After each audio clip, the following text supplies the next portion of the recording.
Now, TVJ Sports understands that Reggae boy Cory Burke and 3 others could be charged following a fracas at the gate of the Ferdi Neita Park Sports Complex on Sunday.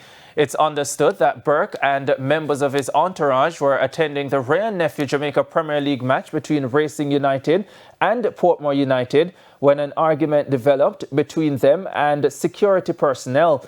It's further understood that Burke had his shirt torn off during the melee. Security reinforcement was called in, after which Burke and others were taken into custody and later released.